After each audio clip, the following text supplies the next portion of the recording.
We are actually already live because LinkedIn just fails to provide the right instructions on how to get things going. So Perfect. yeah, but we got two folks who have joined already, so not to worry. We'll just get going here in a second. This thing really does kick off at 2 o'clock. Yeah, we'll give people some. Go. Just making sure that everything shows correctly on the screen. Okay, good. Both of us are on. Excellent. How you doing, man? Good, good. How are you? How's the weather out east? It's finally decided to be spring and jumping kind of into summer. So gonna catch a ball game tonight. Actually, nice enough to do that. It's not raining. Nice. Great. How are they doing this year? My Cubs Uh, are doing good. so it's not even the Red Sox. It's the Woo Sox. They're the feeder team, the AAA team going into the. So they're right here in Worcester, which is really great Yeah, to be able to go see. So company has season tickets to it, so we get to bring people out, and it's nice. It's a good time. that's awesome. That's right. You are still a Cubs fan, huh? Yeah, even though I'm out here in the wilderness of Montana, I still root for the Cubbies. That's okay. It's all right. Number three in baseball right now. Heck of an offense, but we'll see. It's a long season. Nice. All right. I am just double checking everything here. And we're also on YouTube, folks. So I just want to make sure that we're working on that site. And we can just probably get to going right after I check this. We're at the top of the hour. Yep. All right. Showing up as, so hello to everybody on YouTube. All right. Good. Excellent. We are good across the board. And let's get to it. All right. Well, thanks for having me. Yeah, no, thanks for joining. So yeah, let's kick off. So hey everybody, Brian Haugli. I'm the CEO of SideChannel. I am joined today by GJ Fuller, CEO at Pathfinder. And we really want to just kind of talk about some basic stuff, maybe get into some fun things around just protecting your business. It's something that we're seeing. I know it's something that DJ's seeing. So let's go. DJ, just tell us a little bit about yourself and kick off. Floor is yours. Yeah. Well, thanks, Brian. And it's good to be here, especially since, we kind of kicked our businesses off many years ago about the same time when it was a few people in a room. So it's great to see the growth on both sides. But yeah, DJ Fuller, CEO of Pathfinder, as Brian mentioned, we're a veteran-owned business that's focused primarily on elite offensive security. So that means pen testing to us and some proactive defensive solutions as well. I won't really talk about me too much. Spent a career inside of the DoD for a bit and then on to corporate America. But really what we focused on from day one is recruiting, retaining the best and the top end of the hacker talent pool. And so really I view, if I am to talk about me a bit, I view my job as really just enabling and retaining these folks, giving them the tools they need to operate every day and work with the best customers, in the country that we work with. So really, I can't speak enough about, our team and what they do every day to kind of deliver the elite results that we do. It's amazing the similarities, right? You know what you've built and what you're doing and you know what we're focusing on. Yet, I mean, those are the differentiations, right? Very starkly different ways of what we're trying to address in cybersecurity. But I think that the main similarity is the importance that you and I put on the right people with the right experience to deliver what we expect for our clients and our customers, right? Correct. Yeah. Yeah, I mean, experience does matter, and in an industry that isn't, in the big scheme of things, an industry that is not that old. Right. Um, there aren't, if you find someone 25 years of intense experience in this industry, they're an old person in the industry. And so, I mean, that's gonna continue to evolve as more and more people are flooding into degrees associated with cyber. But we truly believe that, the areas that we operate in and that you operate in, for the folks that have read some of kind of the Malcolm Gladwell type of books where he talks about, you have to have a certain number of hours under tension to even hit a period of excellence. That's kind of how we look at it. And specifically in the pen testing world, there's sadly, there's a bit of snake oil out there. Sure. There's a bit of things that people like to call pen testing that we don't necessarily consider pen testing. We think there's a big difference between a vuln management program and, Right. a kind of fingers on keyboard, nation state actor pen testing. And, the latter is where we're focusing most of our time. It's and as a company and as you build it and you find this talent and you bring them on board and you retain them, it does take you quite a while to be able to find all of the skill sets that you need to do all the different types of tests. I mean, every day of the week, multiple times a month, we're of course doing your traditional external test, uh, web applications. We test hundreds of those a year. Internal pen tests, purple teaming, red teaming, depending on what you want to call it, which I'd like to talk a bit more about. We do and have the capability to test hardware, OT networks, mobile, iPad, wireless, and a couple other, smaller ones that, we don't need to bring up here.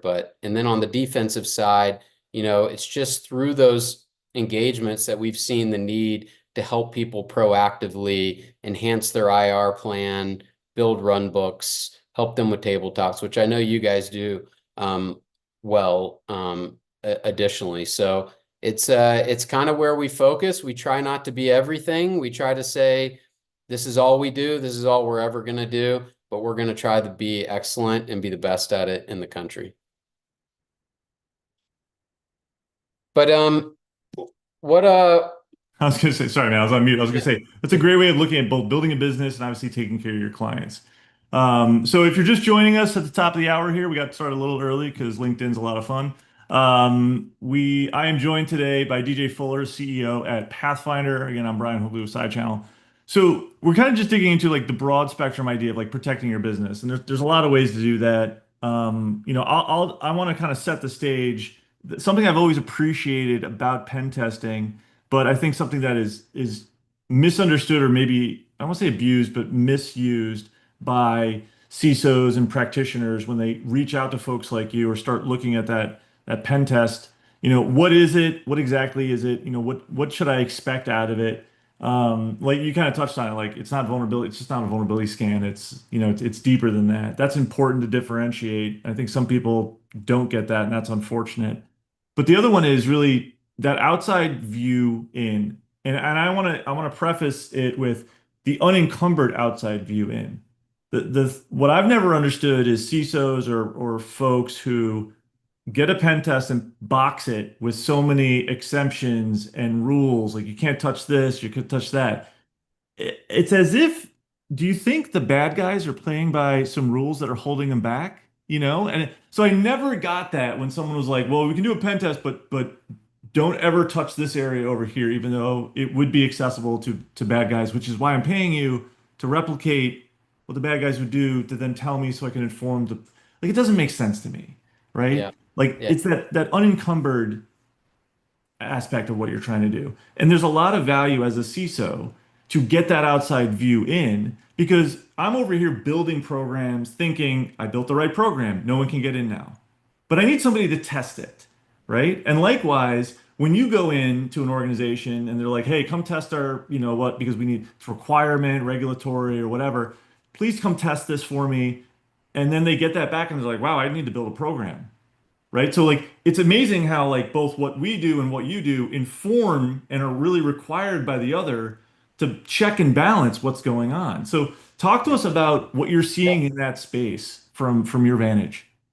Yeah, I mean, a couple areas I'd like to dive into, but specifically what you just said, and that's where I think our teams have worked so well together with some similar clients, is that we do get big picture, like we do get a number of people that come to us for compliance testing.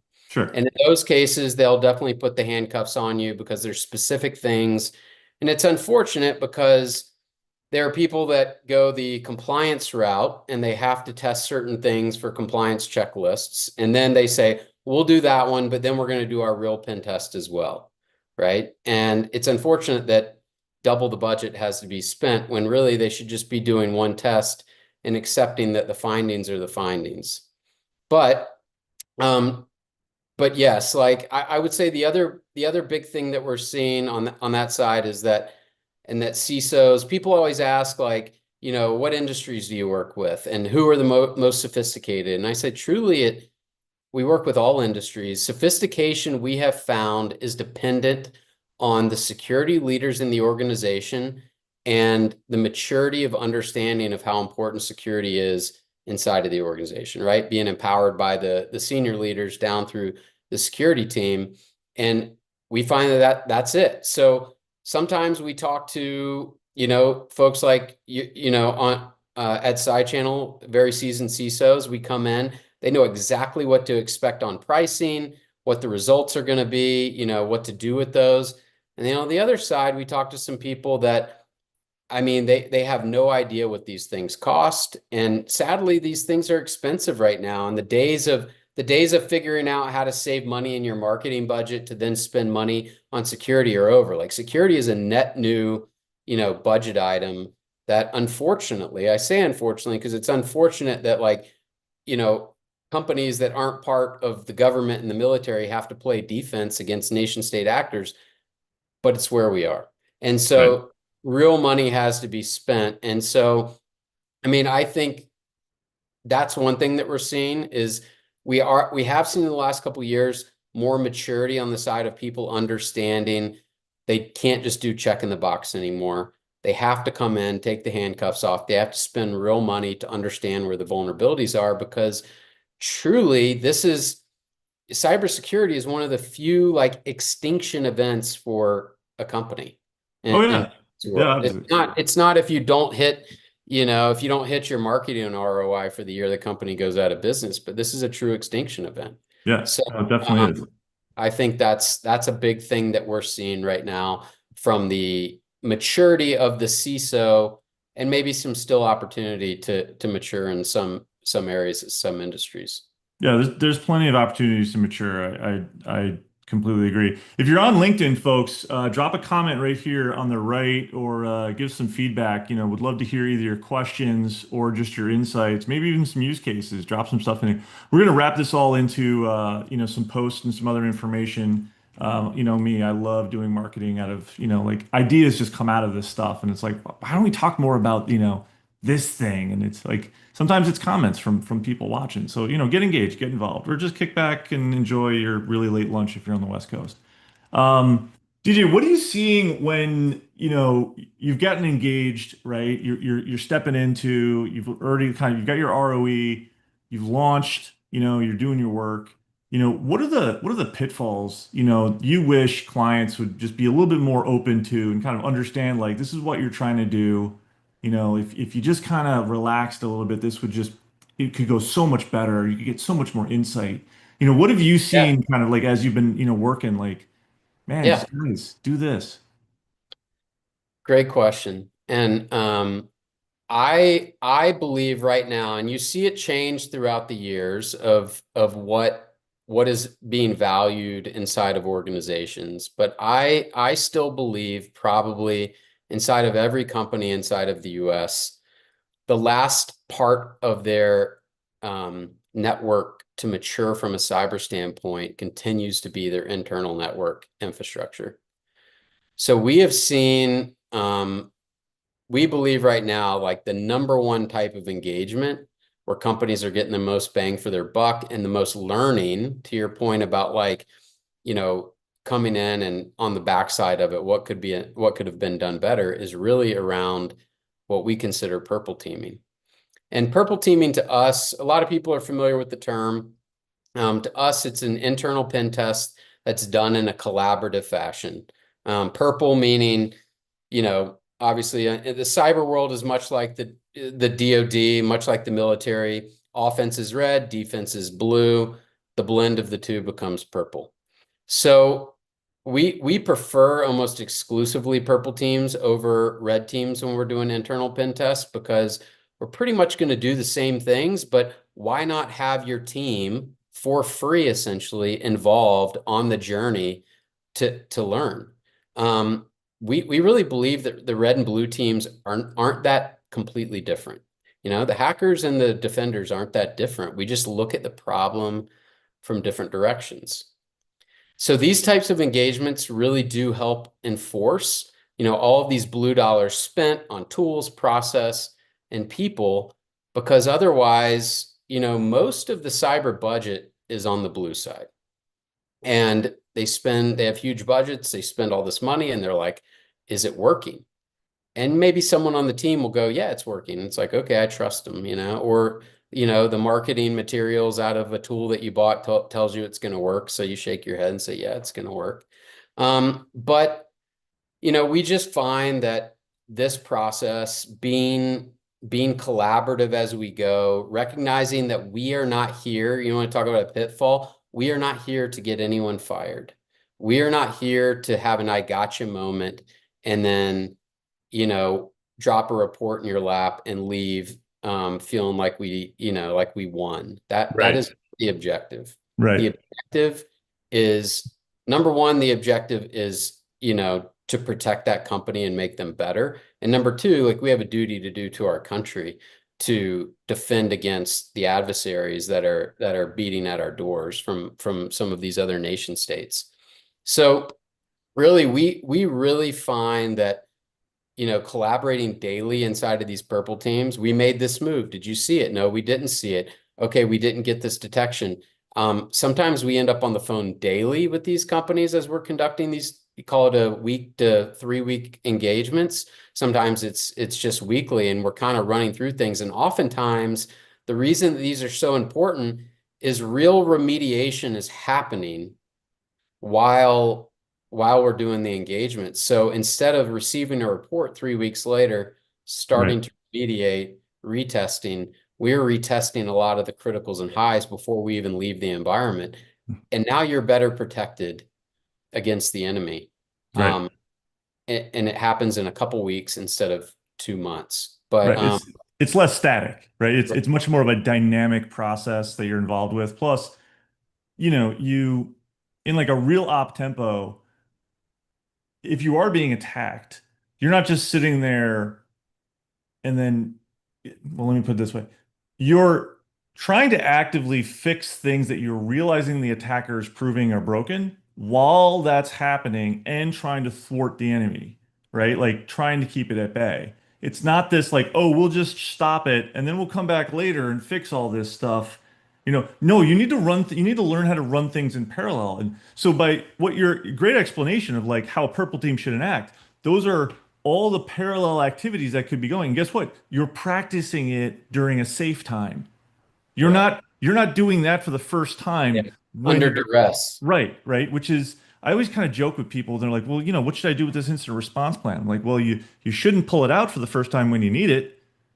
We should test it. Let's write it. Do you understand it?" I had a really, and you guys might have actually been engaged at this client. We pulled you in, but we did a really great tabletop exercise, and the CEO, CFO, and the board at this company, very large manufacturing company, not that manufacturing company, different one, wanted to get engaged, and they were involved. And at the end of all of it, and it was strenuous. I mean, there were moments where the CEO and the chair of the board were like, well, that's your job. Why are you need to do that? It was like, wow, this is like they're figuring this out for the first time. We're watching it live.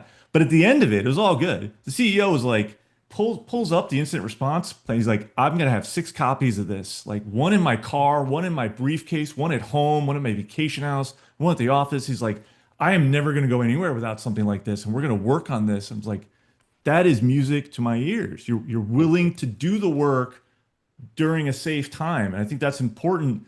Another way to engage pen testing activity is Yeah. to embrace that type of an idea. It doesn't need to just be this like sign a contract, go see what you can break into, give me a report, see you next year. Like there's many more ways to engage on activity like and get so much value out of that. Yeah, I mean, I would tell for the folks listening, I'm sure most people are doing tabletop exercises. Some may think they're getting, you know, of course, the way you sometimes get new customers with tabletops is they don't enjoy the one that they're currently engaged in. So whether you do it with you or you do it with us, Yeah, um, I would encourage folks to include, have a joint one with the IT team and the leadership to your point, because for those listening out there, I think it's one of the number one ways to finally convince folks to get the budget that you need, right. right? when you hit the point in the tabletop where someone says, okay, well, then why don't you pull those logs and do that? It's like, well, we can't pull those logs. Well, why not? Well, because the thing that we've been asking for forever, we need that, right? And then the Right. light bulb goes off. Right. So, I mean, but I would just tell everyone, like, if you haven't done a purple team yet with a very kind of mature elite team, um, it will, if you only had $1 to spend in the year, it's where I would, on pen testing, that is, like, that is where I would put my money. Just because, you ask, like, what can people expect? Well, Mhm. what we find is you come out of that with not just a report, but a roadmap. And I'm not Right. saying we're going to build your roadmap for you, but we've heard this before. We've come in maybe after someone hired a large consulting firm that put 15 cyber things you need to do on a deck that I could have Googled for them for free. And they're left going, I get it, but like in what order? And like Right.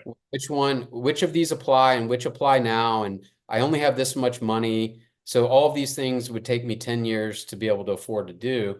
Right. And what we find is when we're done with a purple team, like we really leave behind, I mean, it's not our opinion, it's data driven, um, results to where the vulnerabilities lie. And there should be no question, number one, two, three, Yeah. where you need to be spending your time and money. Well, And because you've proven the point, right? You've proven, hey, you have vulnerabilities that are impactful to your organization. You've proved out the probability you got in, right? And you're showing somebody, here's the stuff that was easy for us to get in with. And I'm sure your approach, right? I know your approach because we've seen your guys' reports and they're stellar.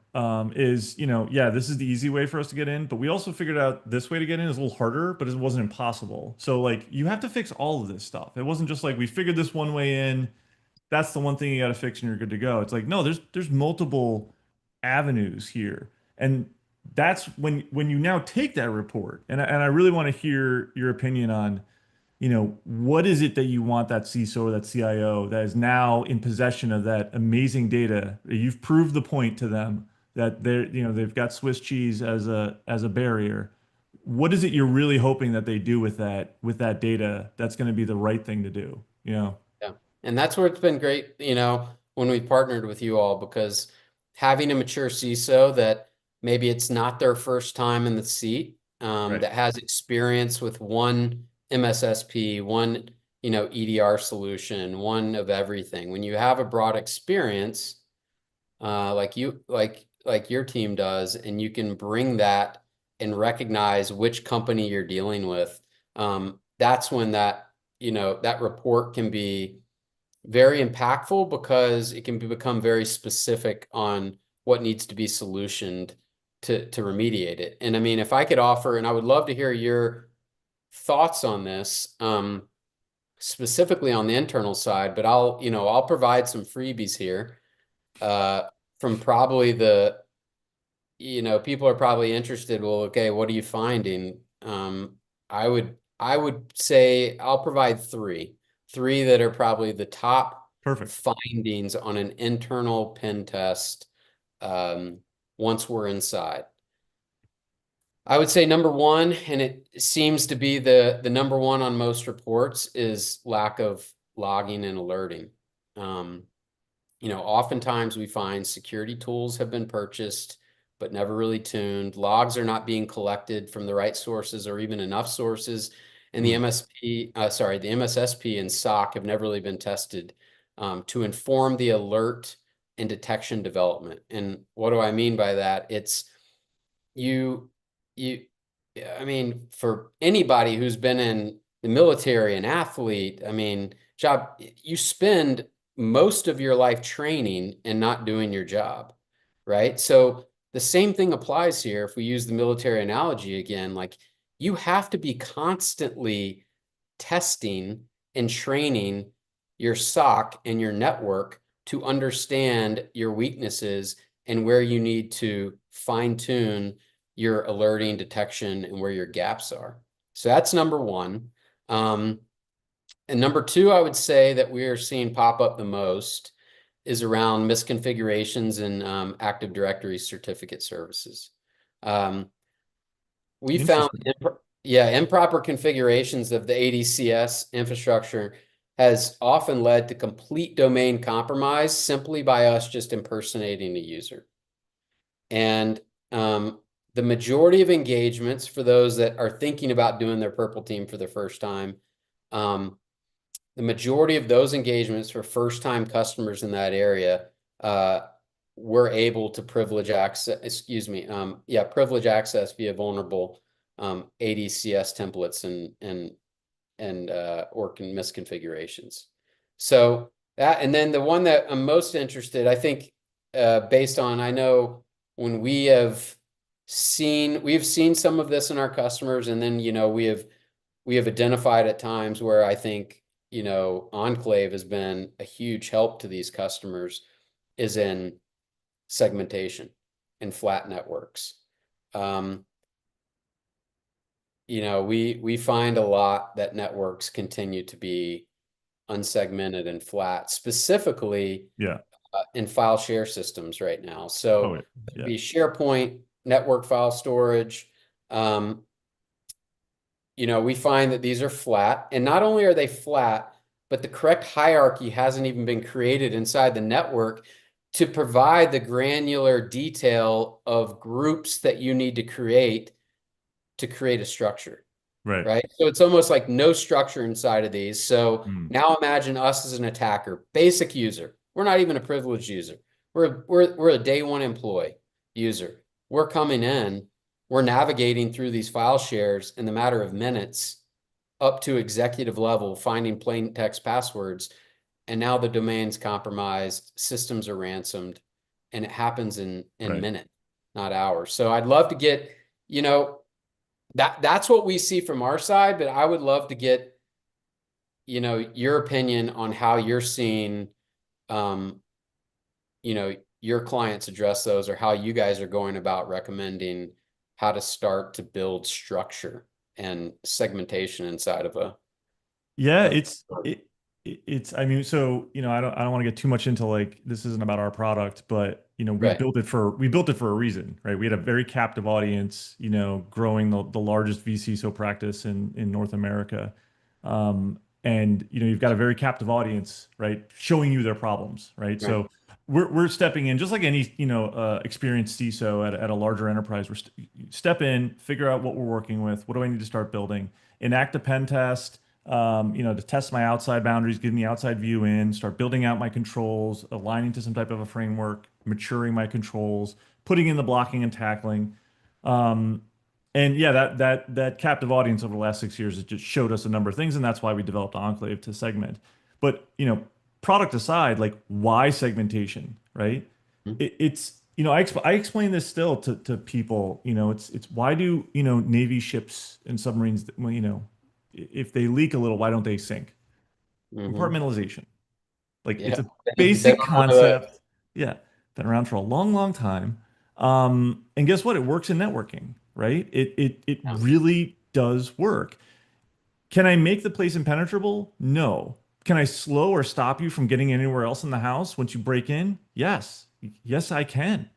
And what a lot of people I don't think understand or want to accept is, on the other side of the coin from guys like you and me are people who are hopefully going to wear orange someday when we Mhm. catch them, or they're just going to catch a bullet, whatever. Yeah. And Both. yeah, right. And it's $1 billion industry over there Right. to be a bad guy, right? It's a billion Oh, yeah. dollar industry. And as a $1 billion industry, they're operating exactly like any other business in a $1 billion industry. There has to be an ROI on the thing that they're going to invest in to do. And if that company there is easier to break into than that company over there, guess which one I'm going after first? Now you can say all we want about commodity, shotgun approach to, with ransomware and all of that, but when you get to targeted attacks and even like step two targeted attacks after like a commodity, just kind of like spray and pray, there's still an ROI that's being figured out. What do I have to spend to break into this company and what's going to be my return once I break into that company? If you can start creating the barriers, whatever they are, segmentation on the network, segmentation within the user space, segmentation within the applications, right? creating such disparity for access between your users and your administrators, different administrators Mhm. from other administrators, right? Right. Start thinking about entitlements creep. We talk about this all the time at SideChannel with clients. Hey, I guarantee you I know who has the most access in this company that works here. Oh, really? Who? Yeah. Tell me the top three people who've worked here the longest. I guarantee you they have the most rights to everything in this place. And I will tell you, we are 10 for 10 when we make that challenge to clients because Mhm. people don't tackle entitlements. They never get rid of rights. So it's very easy, right? Now you can start thinking about it as a bad guy. Who do I target? Oh, I'm going to target Bob, who's worked here for 25 years, because chances are 28 years on his LinkedIn he's going up. got he's got access to everything. So it's not that hard to think about, this. And when you turn it around, when you need to now build a program to defend against that, as long as you keep that in mind, you can go, okay, this is where I need to make it more difficult for the bad guy, right? Mhm. And what I'm using as a CISO, what I'm using as a pen test is my ability to prove my hypothesis. I think this is the area I need to make harder for the bad guy. DJ, be the bad guy, try to prove me right or wrong. And now that's valuable for me because did I make the right bet? Did I make the right investment? Is my maybe I just built something little, right? And I'm now using that to define a real spend out of my budget for a Mhm. better enterprise solution. But you've helped me, not spend $1 million on a solution, only spend $10,000 on a little homegrown solution to stop something, but you've proved the theory. Hey, this is something we want to invest in, or this is something we don't want to invest in, right? Sometimes it's the negative is worth it too. Save your budget. So it's like as a CISO on the inside, like this is how I want to. Don't take this wrong. Like I want to wield your capabilities as a, Yeah. as a tool, as an arrow out of the Tip of quiver. the spear. Right, exactly. And it's going to save me money or it's going to make me spend the right money to again make it more difficult for the bad guys to do what they need, what they're looking to do. And that's really, I think, the name of the game. I think we need to stop thinking we're going to create these impenetrable fortresses. Not We never. need to think We've got about to find one. slowing everybody down to Yeah. a point where they're just like, this isn't worth the investment. I'm going to go target these guys over here because they're easier. And guess what? The bad guys do. Yeah. They do. So yeah, I mean I that's mean, been my approach and yeah. view. Yeah. Yeah, I mean, you made me think of a couple things, but um we have probably in the last year and a half, we have seen more of I'll put them in the mature category. And by mature, I mean they have more than one person managing security internally. They have, Sure. maybe even the SOC is internal to the company. Okay. Um, probably the wrong term, but we're starting to do more continuous red purple teaming inside of these companies. So maybe they buy a certain number of hours a month, and maybe we don't do those hours specifically every month, but there's objectives. So we might start working with a CISO in January or the IT leader, whoever it may be, and they'll say, just what you just said. I think here's my hypothesis. If you guys could go do this and prove that, that would be not only helpful, but bad, right? It would Right. prove out maybe something I need to know, because I'm not sure if I spent money in the right place. So we go off, and what we find, for good or bad, we find that these types of engagements where we kind of, I don't want to say get lost in the network, but get a couple layers deep, to your point about compartmentalization, these types of engagements have rendered interesting and different results than an annual pen test. Sure. An annual pen test, we find, which is a great thing, the defenders come to work and really stare at the glass because they care about it and they care about their job. Hmm. Like it's hard for them to do their job and then stare at the glass with that level of detail 365 days. Right. So when we do these types of engagements, the findings, some things that maybe wouldn't have been caught on an annual type of engagement have really, it's taught us a few things like, everyone still loves to do phishing. Phishing's great. Email providers have gotten really good at recognizing burning infrastructure. Hmm. So phishing's become actually a lot more difficult for the dollars that you want to spend on it. So we have started to also recommend new attack paths via employee laptops. And once we're kind of on that attack vector, really testing the IT support desk. I mean, Mm, we've seen a number of compromises in the last several years of huge companies where someone calls in and says they forgot their password and the entire, I mean, we right. know of one in Las Vegas that was down for quite some time because of that type of attack. Right. So it's I would encourage folks to start thinking about different attack vectors when they're doing their tests, not just the same cookie cutter one every year. Yeah, it's the line I love from Ocean's 11. He's like, you don't do the same con again, you do the next one, right? Yeah, Like you exactly. gotta the bad guys are changing it up. That's like there is no playbook for how to be a criminal. Yeah. It's they're flexible because they Yeah. can be. They're not operating within rules, right? So yeah. What are you seeing kind of as people kind of move out of, obviously that people are still moving out of on-prem into cloud, adoption. Are you seeing anything like that's like really aha with the type of engagements you've got going on where, people have maybe rushed in? We had a great LinkedIn Live 2 weeks ago. We did this with Dutch Schwartz, who came over from AWS and just phenomenal brain on cloud security. And it's just like these amazing, like he's like the biggest problem is people just actually rush too fast into cloud adoption and forget to do all these like kind of required things. Are you seeing that manifest in your I testing? mean, you probably could have taken the words out of my mouth. Jeez.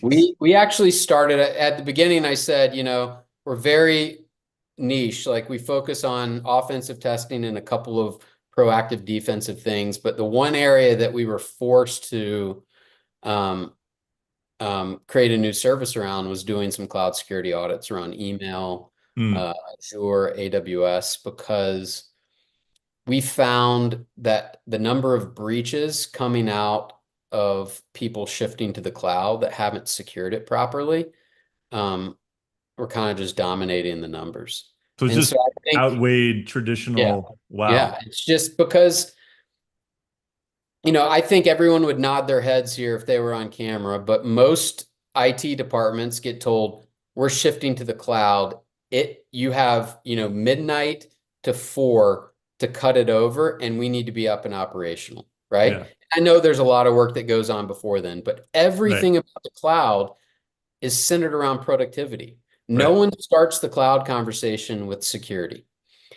On top of that, and this isn't a knock against anybody that's providing these solutions, but some of the back end systems and dashboards and admin consoles are not easy to navigate.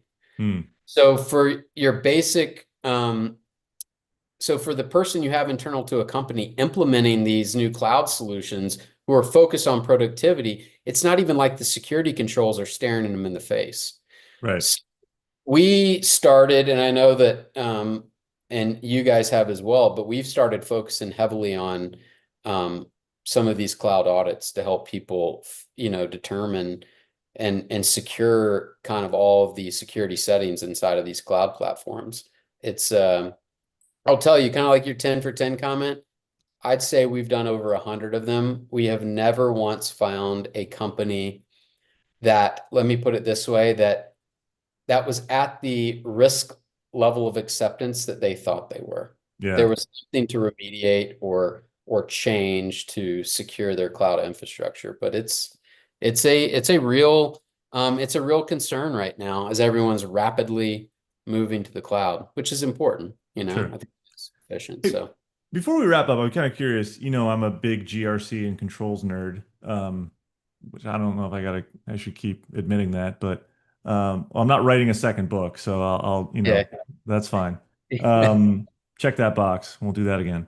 Um, uh, what do you see? Like, how are you seeing people take all of the results that you have? Right, like you've produced this, executive briefing, out briefing. You've proved the point. They've got a beautiful report, data heavy. Yeah. How I mean, are people still just like shoehorning this into an Excel spreadsheet? Are they just keeping the PDF of the report and checking it off as it goes? Like, how are your clients managing the outcomes that you've provided for them? Yeah, I mean, I think it's different across some use portals and they track it. If they're very SaaS-based companies, they're they're putting it into Jira and tracking them there Okay, good. until it's closed. So then they're Um, like associating, like they're like doling out tasks, due dates to right, individuals. Okay. right. They're creating tickets. Are you, do you see that as, you've got to come back in like 6 months or a year later? Are you seeing that that type of an approach is like they're actually addressing them and closing the gaps because they've established accountability and ownership? Yep, that's a good point. So we do offer, and most companies do, but we offer retesting of a lot of the criticals and highs Okay. within 12 weeks. So Sure, sure. it's not only on the customer, like we're very diligent to remind customers of what week they're in the process, which items they want remediated. They get 2 retests of those Yeah, items. So we're actually helping them manage the remediation and closing of the really critical items that we right. find. Well, that's good. Um, we also are very clear to call out repeat vulnerabilities that we find year over year inside of customers Okay.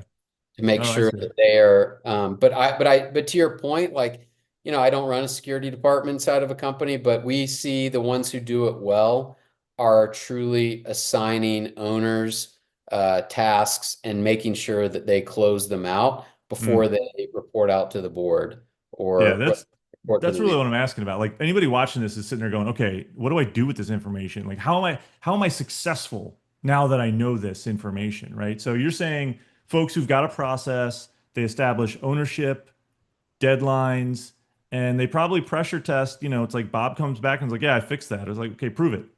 Right, Like and we prove to me retest. you actually did that. You didn't just like say you did it. I think one thing that's unique about us, I said it earlier, we don't just leave a report and leave. If people need to jump on the phone and talk through how we did it and Right. then how best practice maybe of what we did. But yes, the folks who are taking accountability. Now, I will say that some of the items we find are not go toggle a switch, right? They're Sure. cultural. There are 18-month implementations of IAM solutions, Yeah. or how do we even start with identity access management? How do we even start by segmenting our network? So some of them aren't just, all right, we're going to remediate that in 3 months. It's okay. Let's put a project together. Let's assign what this is going to Right. take, a resource and a dollar standpoint. But the thing I would tell to all folks listening, everyone is in the same position. So if you're kind of shying away, like I don't really want to know that because it's going to be embarrassing, everyone is on the same journey right now, and you You're in just good have company, to start. unfortunately. Yeah, Yeah. unfortunately, you're in good company. So, yes, Well, fortune DJ, favors the prepared. yeah, it does. It does. It does. Yeah, I tell people that all the time. Like we sit down with new clients and they're like, yeah, I think we're not doing this or not like I'm like, hey, do you have a CISO? Do you have, who's in charge? They're like, we don't have that. I'm like, it's okay. I'm not judging you. Like I need to know. Like, what are we working with? And they're Yeah, like, yeah, it seems really bad. And generally I'm always just like, it's okay. You were in really good company with most everybody else. It's yeah, unfortunate that that's where we are, but like I meet strangers like, it's graduation season now. So like my kid is, doing graduation stuff and like all these other, things. And you meet all these brand new parents and inevitably it's like, oh, what do you do? And I'm like, I'm in cybersecurity. They're like, oh, that must be such a great field. I'm like, and I always say, yeah, I will unfortunately have a job for life.